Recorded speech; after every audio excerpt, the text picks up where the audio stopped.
this video lecture, we will talk about the cell theory. Actually, this is the second lecture from the cell biology. So, in this lecture, we will talk about cell biology. It's who proposed this theory and some postulate about the cell theory. So, let's get started from the proposal. Who proposed the cell theory? So, Matthias Leiden and Theodor Schwann. This proposed the cell theory for the first time in 1838. So, important to remember this that Matthias Leiden, it is a botanist.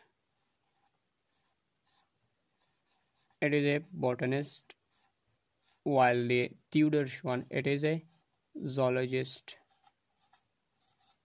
So you have to remember this point regarding the scientist. One is botanist and the second one that is zoologist. And the time of this theory proposal that 1838 and 1839. Some book have the 1839, but while some books have written that is 1838.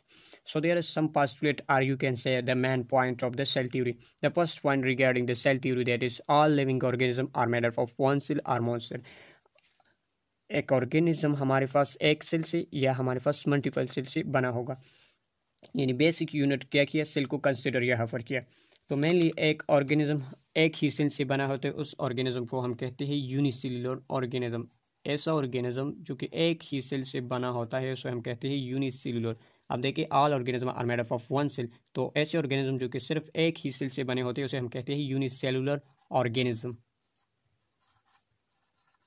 यहाँ पर कुछ example है, जैसे हमारे पास protozoan है, ये एक ही cell है से बने होते हैं. जैसे हमारे पास बैक्टीरिया है, तो ये एक ही सेल है, तो ये यूनिसेल्युलर की कैटेगरी में आते हैं. अब ऐसे ऑर्गेनिज्म जो कि मल्टीपल सेल से बने होते हैं उसे हम कहते हैं, यानी मोर सेल से बने होते हैं, ये इसकी मैं बात कर रहा हूँ, तो उसे हम कहते हैं multi cellular organism. Multi cellular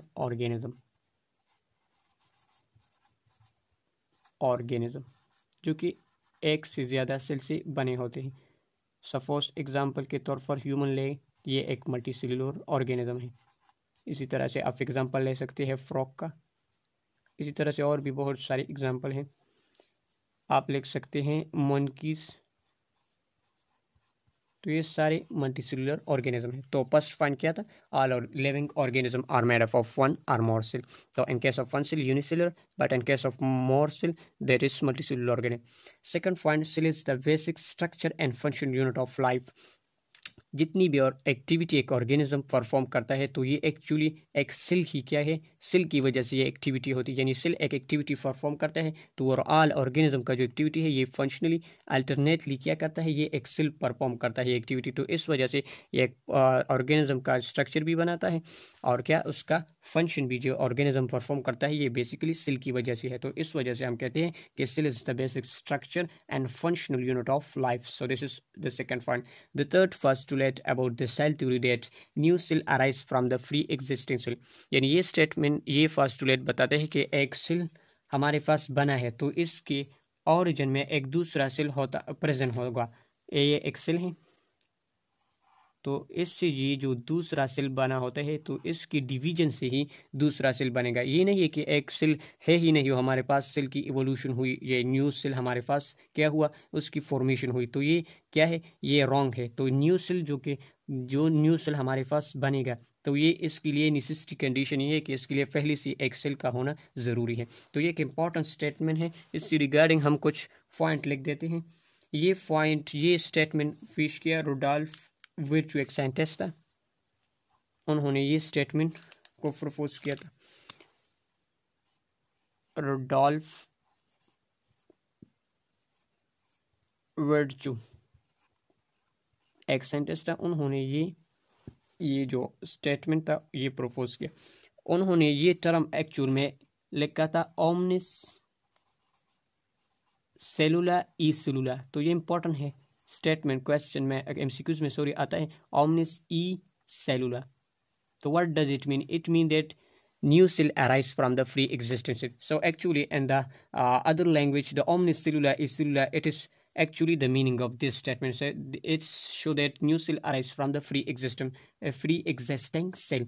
It is called as law of cell lineage. This statement is called as law of cell lineage. lineage. This statement is very important, but experimentally this statement proposed by Rudolf Virchow, but experimentally proved by Louis Pasteur, and it is important statement that new cell arise from the free existing cell. जैसे अब देखिए zygote है तो इससे further division होके एक cell है तो इसमें डिवीजन होके फर्दर हमारे पास न्यू सेल की फॉर्मेशन होगी। जिस तरह से जाइगोट है तो जाइगोट में डिवाइड होके डिवीजन मुख्तलिफ टाइप की डिवीजन होके एक ऑर्गेनिज्म वो एंटायर एक न्यू ऑर्गेनिज्म की फॉर्मेशन होती है। तो न्यू ऑर्गेनिज्म या न्यू सेल बनाने के लिए पहली सी सेल की मौजूदगी ये कंपल्सरी है, ये नेसेसरी है। Third and last point of the cell theory that cell contain heredity material which is pass from generation to generation.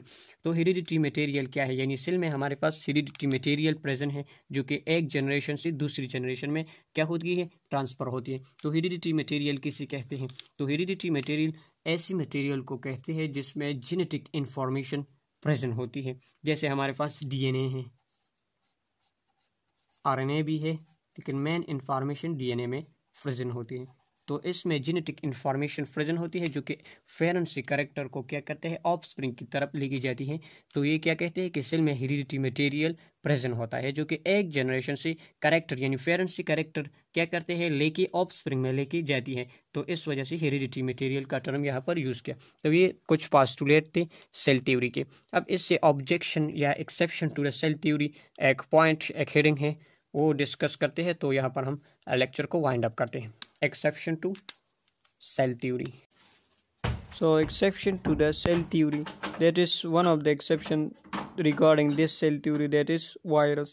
So virus show cell theory because it does not show a complete structure of the cell. It show life below the cell. So that's why a virus is called as acellular life. So this is the exception regarding to the cell theory. So the cell theory it's proposed by some main postulate हमने discuss किया, and last exception या इसका objection of the cell theory को हमने discuss किया।